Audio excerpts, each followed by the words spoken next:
Thank you, Sherry. I don't know if you've given a whole lot of thought to this, but I believe I'm correct about this, that so much of our perspective on our lives has to do with the link between what we expect and what we actually experience. So much of my or your perspective on your life right now has to do with the link between what you expected and what you're actually experiencing. If that doesn't make sense, maybe this will. We've got a group of ladies who for a number of years now, we just kind of refer to them as the card team. It's a group of ladies that meet here on Monday mornings. And so if you're a guest today and you fill out a guest registration card, you'll get a handwritten note from these ladies. If you miss a week of Sunday school or if it's your birthday, they're sending out slews of cards each week. It's a great ministry. This church is indebted to them for their sacrifice. Anyway, it was a few years ago. It was on one Monday, I had gone into that room where they were as they were finishing up, and they were going to go to lunch that day over to a little Italian place not far from here called Villa Rosa. And I'd never been there before, and so I was going to go with them. And if you've been to Villa Rosa, maybe you're aware, they've got this buffet over there. Now, the buffet that they have, in my estimation, is very much out of order. Order should be, you go salad, pasta, meats, dessert. Theirs is just kind of all jumbled up. And so I'm in line behind Nikki Bruce, and in front of Nikki is this tray of these little brown squares. I immediately know that they are brownies, but it's out of order. I mean, it's like right next to the salad up near the front of the line. And so Nikki looks at that kind of puzzled, and she says, "I wonder what that is." I said, "It's pumpernickel." And much to my delight, Nikki says, "I love pumpernickel." And she piles up the pumpernickel on her plate. And I don't say anything more about this until we sit down to eat. And Nikki's actually seated across from me, and I'm waiting for her and anxiously waiting for her to finally taste some of this. And so she goes to get some of the pumpernickel on her fork. She puts it in her mouth, and immediately she knows that she's been had. And it's not that she doesn't like brownies. Rather, it's this. Her mind, and consequently her tongue, was expecting pumpernickel. And when a brownie shows up, it becomes kind of an off-putting experience. Again, much of your perspective in life has to do with what you expected and then what you actually experience. Now, that's not only true when it comes to getting surprised by something that you eat. Now, that's probably happened to all of us at some point. You thought this dish was this, and it turns out to be that, and that's kind of off-putting. But you can also experience that to a greater degree when it comes to the experience of living, in particular as a follower of Christ, where based on what you know about God and about the Bible and about His track record to this point, you are absolutely expecting God is going to be doing this. He's going to be working down and leading me down this path. This is the type of stuff we're going to experience. God is going to be blessing and moving in this particular area. So your mind says that this is how things are going to unfold. When all of a sudden God makes a left turn, you're like, wait a minute. That's not how things were supposed to happen. That's not how I anticipated those things to happen. Sometimes those things are bad and unpleasant. Sometimes they may be even positive, but together they still come across to us as unpleasant experiences. In fact, oftentimes troubling, leaving us with our heads scratching or even with a faith that begins to crumble because we're thinking, that wasn't supposed to happen. Is what I have been doing, is all of this in vain? Have I been wasting my time? Have I missed the boat here somewhere? Hopefully you don't, and I certainly don't want that type of experience for myself in my walk or you in your walk with God. Hopefully what we desire is to have a walk that looks a lot like the guy we've been talking about for a number of weeks in the Old Testament, this wonderful prophet whose name is Samuel. We've been looking at him in a series I've been calling Consistent, because this isn't a guy that lived a perfect life, but he's a man who had an absolutely consistent walk with God, marked by far more successes than stumbles and failures. I hope to, and I hope you desire to experience that type of walk as well. But if we're going to have a consistent walk with God, then that means that we understand this. God is going to periodically and oftentimes regularly do things differently than I expected.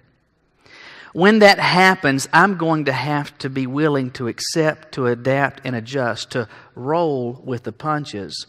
Otherwise, God's going to be headed down that road, and I'm going to be standing here saying, what happened? I don't want that. Hopefully you don't as well. So how can we get closer to that point where we can, as God changes course, roll with the punches? Look with me in your Bibles today to 1 Samuel chapter 15. 1 Samuel chapter 15. And we're going to look at a number of verses in this chapter. So what I want you to do is just keep your Bibles open, and we'll get to that in just a moment. But it's been a couple of weeks since last we left Samuel and the circumstances in this book. So that we're on the same page, let me set the stage for you. You remember that God has led Samuel to anoint Saul as Israel's first king. Now that wasn't his goal for them. That wasn't his ultimate plan. But they said, we want to be like everybody else. We want to be like all the other nations. We want a king. God, it's great that you're around, but we don't want you to be our king. We want somebody that we can look at. And so God gives them Saul, has Samuel anoint him. Things are going okay for a period of time. And what happens, though, and the last time we left this chapter, or chapter 14, hopefully you remember what had happened. God had given to Saul, through Samuel, very clear and specific instructions. He was to go to Gilgal and stay there for 7 days. On the 7th day, Samuel would show up, offer sacrifices and offerings, and then, and only then, Israel could go into battle against the Philistines. Well, you probably remember what Saul did. He waited until, I guess, the morning of the 7th day, and when he didn't see Samuel, decided, you know what, time has been wasting. We've lost a week. I've got to do something. These sacrifices, these offerings have to be given. I don't see Samuel, so you know what, I'll just do it myself. And what he effectively does is to offer to God unlawfully this sacrifice and these offerings. And you remember Samuel shows up as soon as it's done on the 7th day, just when God said he would. And he's like, Saul, what have you done? What have you done? And what happens is that Samuel informs Saul that this was a consequential act of disobedience. God's plan had been for Saul to be Israel's first king, and for all of those who successively followed him, his son, and then his son, and then his son, that there would be this royal dynasty, and that the throne would never leave the line of Saul. But God says, because of this, well, it's stopping with you. Your son, your grandson, none of them will ever serve as Israel's king. So that leads us up to chapter 15. And in verse 2, God, through Samuel, gives to Saul very specific instructions. God says, I will punish Amalek for what he did to Israel, how he ambushed him on the way when he came up from Egypt. Go and attack Amalek. Utterly destroy all that they have. Do not spare them. Kill man, woman, infant, nursing child, ox, sheep, camel, and donkey. If it breathes, when this day is over, they are not to be breathing. Man, woman, boy, or girl, or even animal. They are to be absolutely, completely, and utterly destroyed. You say, that sounds tough. Well, that's what God said was to happen. Saul knew this. He had been very clear. And so what happens as the chapter unfolds is that Israel goes into battle and fights the Amalekites. And it is an amazing rout of the Amalekites. And it's an astounding victory for the Israelites. And Saul does virtually all of what God said, except that he spares their king, a guy named Agag, and the choicest of the animals. Anything that Saul kind of thought, well, this is really good, he held on to that. All right, so that leads you up to verse 11. Saul has decided, you know what, I can do most of what God says, and that still counts as obedience. And there's an important lesson for us in this. You either do all of what God says, and that's obedience, or not. Partial obedience is not obedience. Because of that, verse 11, God says, I greatly regret that I have set up Saul as king, for he has turned his back from following me. Now, in English, that very much sounds to us, and if you're just casually reading this, it sounds like God is saying, wait a minute, time out. I have really messed this up. You know, I chose Saul, but that was a bad pick. I should have held out for somebody else in the draft. I really kind of screwed this up, and I'm really ticked and aggravated at myself because I picked the wrong horse. But that's not what God is trying to communicate here at all. And in fact, and I don't want to bore you with the technical details of the words that are used there, but the best translation instead of regret is the word grieved. And the thought being conveyed is this: God is grieved that this individual who He has given this amazing honor and granted this phenomenal authority and position has decided, I can do things without God, and is choosing to do so. This grieves the heart of God. As verse 11 continues, you see the response for Samuel. It grieved him, and he cried out to the Lord all night. A tough night. Saul is really, really chosen poorly. The next day, as the chapter unfolds, Samuel goes to confront Saul. And when Saul sees Samuel, kind of surprisingly, he's excited. And when Samuel shows up, he said, Samuel, it is so good to see you. You remember yesterday or the day before when you told me to do all that stuff? I did exactly that. You know what God said to do? You'd be so proud of me. I did that. And Samuel's like, oh, really? Pointing over to Agag, he says, who's that? What's that noise? Those animals. Where did they come from? He's calling Saul out because he has, in fact, not obeyed the Lord. And he asks Saul a question in verse 22. He says, has the Lord as great a delight in burnt offerings and sacrifices as in obeying the voice of the Lord? So the question is, what does God value more? You giving sacrifices or you obeying? And then before Saul can even respond, Samuel gives the answer. As verse 22 concludes, behold, to obey is better than to sacrifice, and to heed than the fat of rams. God is far more delighted and is actually only pleased when we actually obey what He has said. And you can go through ritual and you can give stuff and offer sacrifices and offerings, but when push comes to shove, what God is looking for is that those who profess to follow Him, when He says to do something, they actually do it. Saul, you have not done this. And so, what He then informs him is in verse 23. At the end of the verse it says, because you have rejected the word of the Lord, He has rejected you from being king. Now, for the rest of your life, and hopefully a long life, God's plan was for you to serve as king. And He's informing him that God is going to select a replacement. This isn't going to end like Saul thought. This is not going to end how even Samuel thought. As the chapter continues to unfold, verse 24, Saul says to Samuel, I have sinned. Oh, I have really screwed this up. He says, I have sinned. I've transgressed the commandment of the Lord in your words. I did. And he's not rationalizing this. He's saying, I really messed this up. I screwed up royally. And he says, though, in verse 25, therefore, please pardon my sin and return with me that I may worship the Lord. He's saying, yeah, Samuel, you're right. Yeah, you've called this exactly as it is. I have messed up really big time. How about, I recognize that. I feel bad about that. So how about you going back home with me and we'll just kind of act like none of this has ever happened. And we'll go back to sacrifices and offerings and having church just like we normally have and just kind of brush all this under the carpet. And Samuel says, I'm not going to go back with you. In fact, as you get to the end of the chapter in verse 35, it says that Samuel never, ever, ever again went to see Saul. You say, okay, Michael, that's nice. I don't know exactly where you're going. So let me wrap this up for you and put a bow around it. All right? God's plan was for Samuel to anoint Saul as king. Even though that was not the preferred path, originally, God has decided, I'm going to give the people what they want. I'm going to give them a king. I'm going to give them Saul. And the plan was that things would go well for Saul and for the nation of Israel, that a royal dynasty would come from him. But now that's not going to happen. That Saul would have a long life and a lengthy reign, but now that is not going to happen. That had been the plan. Samuel knew that that was going to be the plan.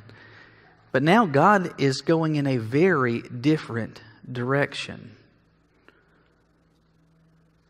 God's changing course. And this guy who's got a consistent walk with God has got to figure out, am I going to roll with the punches or not?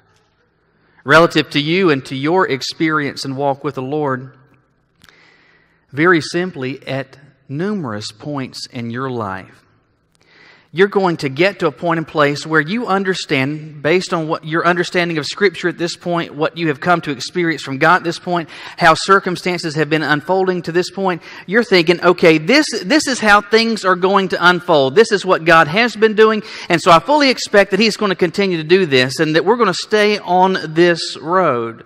And then all of a sudden, something happens and God changes direction. Does that ever happen to you? Well, if it hasn't, it's going to, and then it's going to happen again and again and again. God is going to do that which is different from what you expected. And you can either stand there scratching your head and saying, maybe I've missed the boat, maybe all of this is in vain, or you can learn to roll with the punches. Understand, that's going to be easier said than done, but based on what we see here, there's a couple of things that I believe will help us. A couple of thoughts I want you to get in your mind. And here is the first one. God's plans are impacted by our choices. God's plans are impacted by our choices. Before I say to you what I mean by that, let me go on record as to what I do not mean. And I want to be very clear about this. I am not saying that that our choices trump God's plans. I am not saying that our choices are superior to or supersede God's plans. Beyond that, I am emphatically not saying that God does not know what our choices are going to be. But if you think about what's going on here, I think what I'm trying to communicate will start to become pretty clear. Think with me about this. For Israel, what was the plan of God in general?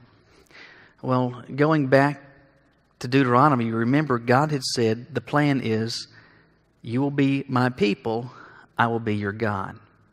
And then God begins to more and more spell this out. And it's not simply He wants to be their God, but He wants to be their king. He's their God, He's their king, they are His people. That was the plan. That was the plan. But what happened? Israel said, hey, we want to be like everybody else. All the other nations, they've got a king. We've just got to have one ourselves. And yeah, God, I know what you said. But we want somebody that we can look at. We want somebody that's got a crown on their head, somebody that we can pay taxes to, somebody that we can hear audibly their voice. We want one of those. So the plan was for God to be their king, but they insist, and God gives them Saul. Once Saul is the king, the plan is for Saul to be their king, and that things would go well with them, and that in perpetuity there would be this lineage coming from Saul, so that his son and his son and his son and his son in perpetuity would serve as the king of Israel. But what happened? Saul decided, you know what, I can do what I want when I want, and God's going to be okay with that. And he soon discovered God's not okay with that. And he's informed, yeah, the reign ends with you. There is no dynasty. Well, then we come to this chapter, and God has given a very clear set of instructions. Go and utterly destroy the Amalekites. And Saul thinks, I can do a lot of, or most of what God says, and that's going to be okay. And when push comes to shove, I can disobey God, and it's going to be okay. I'll still keep my job, and things will still be going okay for me and for the nation. And what happens?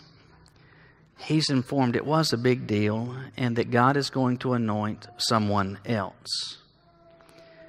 Back to back to back experiences where God has a plan, but it changes. Why? Because of this fact. God's plans are impacted by our choices, because of the choices that people made. Technically, I am a golfer. Technically. Years ago, I bought a set of clubs at the pawn shop, and back before I met Caroline, I might have played, 12 or 15 times. Since we've gotten married back in 2004, I have golfed twice. But technically, I've still got a set of clubs, and it's possible at some point in the future I may go again. So I would say, technically, you could say I am a golfer. Practically speaking, you'd say, no, you are not. And that's true for a couple of reasons. Not only do I not go very often at all, but when I go, I am a terrible, ghastly golfer. I do far more digging of holes than I do of driving the ball. You'd think, have moles attacked this fairway? But anyway, I'm a terrible golfer. And by that, I mean, and I don't remember exactly, but the last time I played golf, and I played 18 holes, my score was somewhere around 120. If you weigh 120, that's pretty good. If you're golfing 36 holes, that's good. You may know nothing else about golf, but understand this. If you play 18 holes and score 120, you're terrible, terrible, terrible. But here's the deal. I'm actually worse than that. I'm not even that good. Now, why do I say that? Because every time I have played golf, I've never gone and played by myself. I always go and play with someone else. And they see how... Now, I have a good time. I don't get mad. I don't get frustrated. It's just nice being outside, and my arms get tired from all this swinging. But, all this is okay. But whoever I'm with, they see how bad I am, and they take pity on me.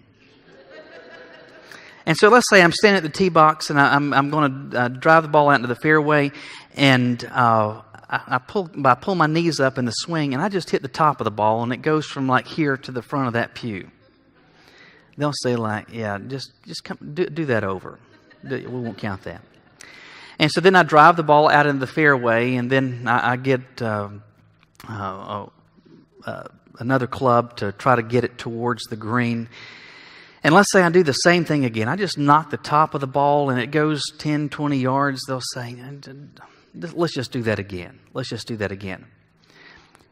At the end of the round, my score may say 120, but it's a lot worse than that because so much of the bad stuff I've done, they didn't count it. They didn't count it. Somewhere along the way, I sincerely believe that we have developed that same mentality about and towards God. We tell ourselves when we have gone out of bounds with Him, I really messed that up. Should have done better. Yeah, really screwed that up. But in our mind, we think, okay, it wasn't that bad. And we can just go on and act as though this has not happened. We can just pick up and keep pressing forward. But understand, God does not work that way. Now, I am not at all suggesting that God does not forgive, but I am emphatically saying this. Our choices have consequences that are not affected by God's forgiveness. God still forgives, but our choices have consequences that regularly and consistently God's forgiveness does not touch. By that I mean this. When you or I or others intentionally deviate from the plan and the purpose of God, even though He forgives, opportunities that would have existed are lost. Blessings that could have been experienced are forfeited. God had a plan for Israel that was so much better than what they wound up experiencing. God had a plan for Saul that was so much better than what he wound up experiencing. But that plan did not come to fruition. And it wasn't because God was unwilling. It was because of Saul's choices. God's plans are impacted by our choices. And that's true on the negative side. But understand this, it's also true on the positive side. Let me give you another example from the Old Testament. You remember the whole incident episode with Jonah. When we think of Jonah, we think about him, hanging out in the fish's belly for a while.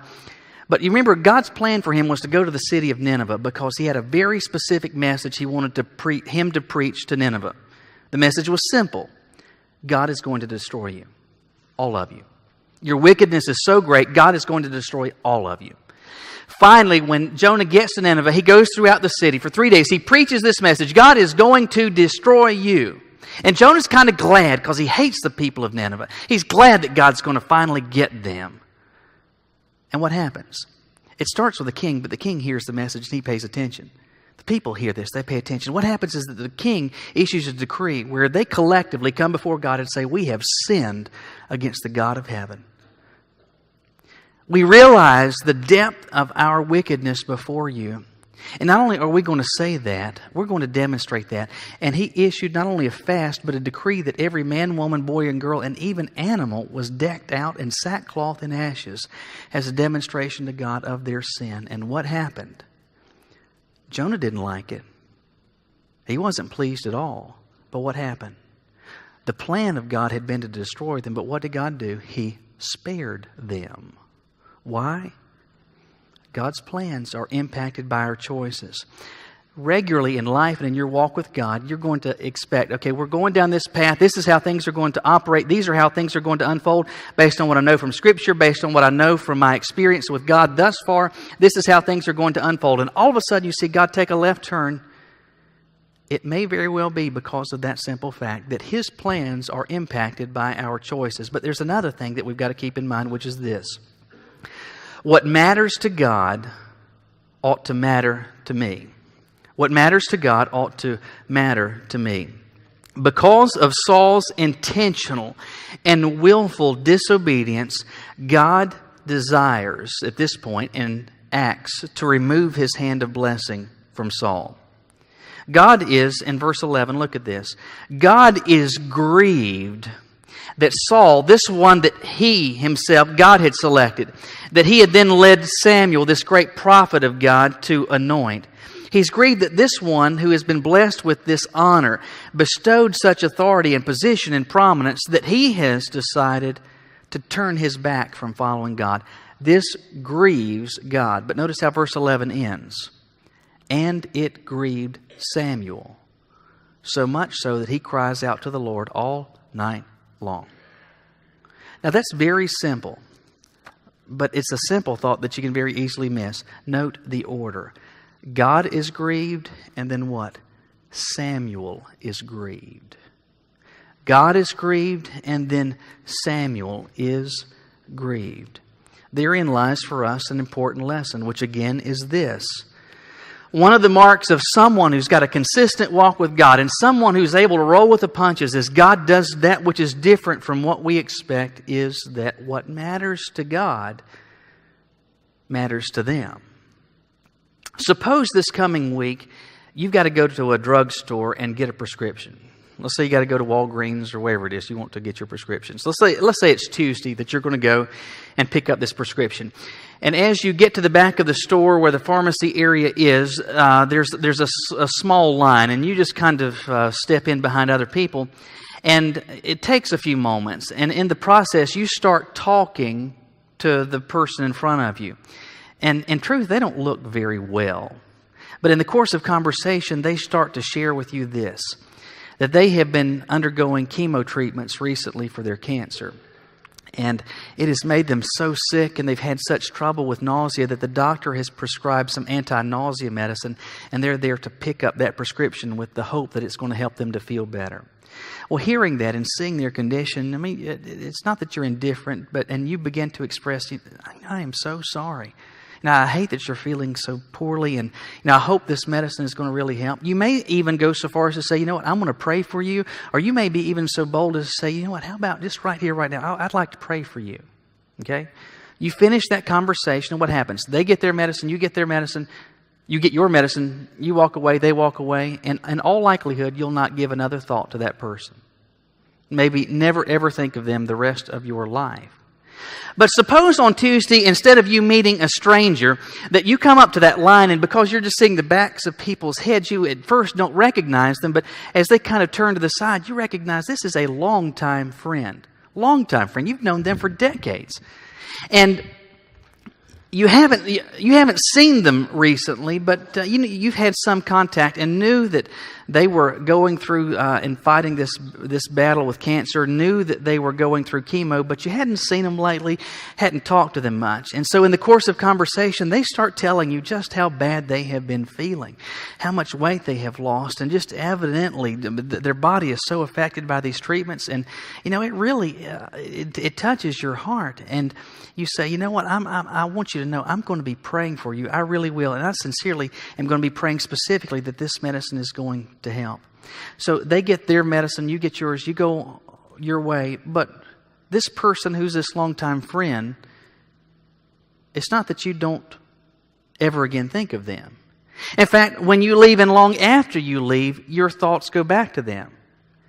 And how sorry you felt for their condition. How bad you felt for how bad they felt.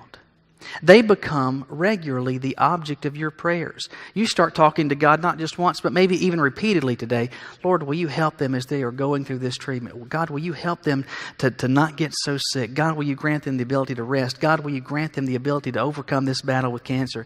And in addition to that, even though recently you might not have been talking to them too much, you start making regular phone calls, or you send some thinking of you notes in the mail.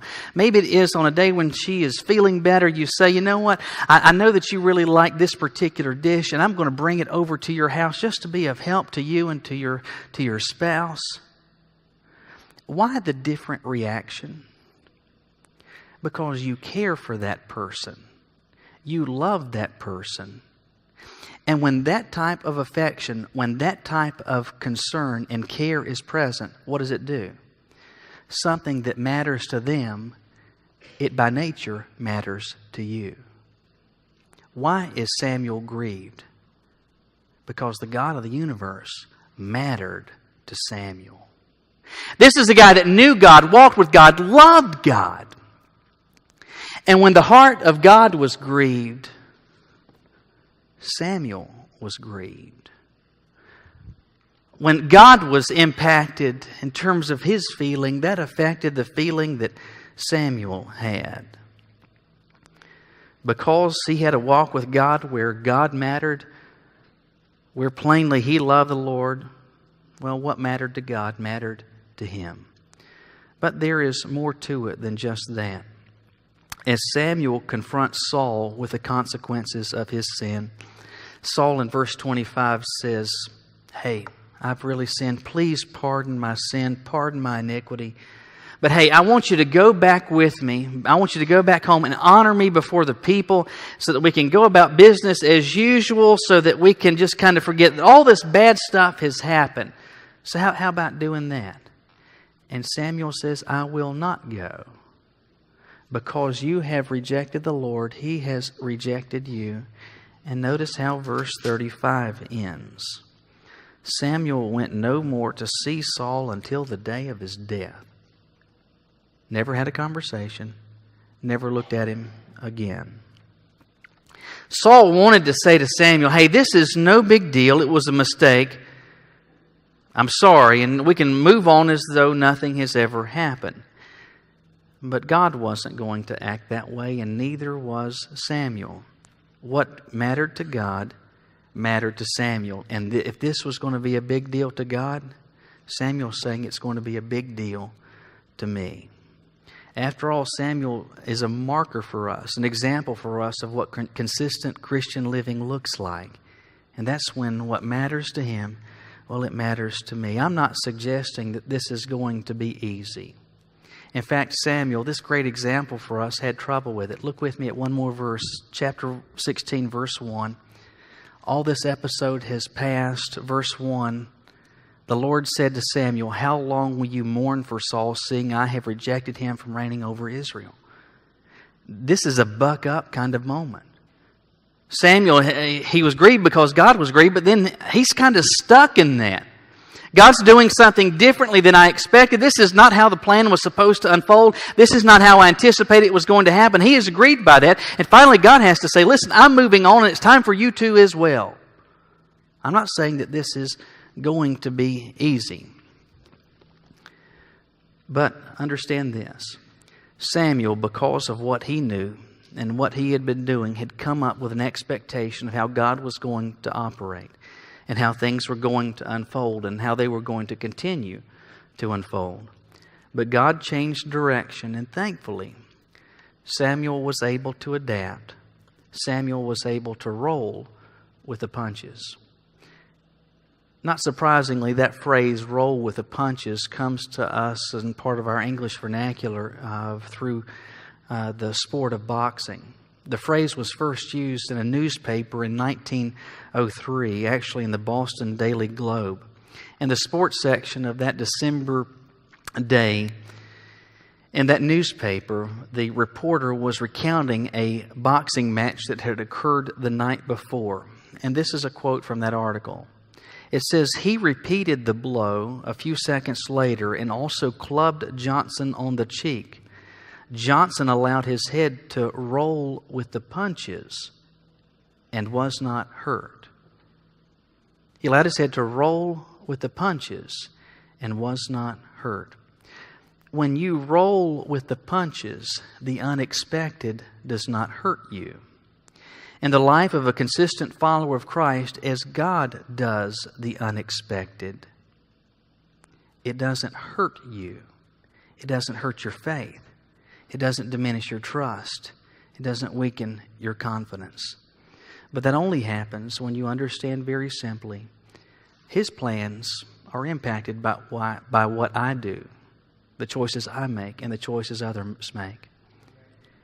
And what matters to Him, if I love Him, by His grace and for His glory, it better start mattering to me. God is going to, in your experience, do the unexpected, but are you going to roll with the punches? Pray with me.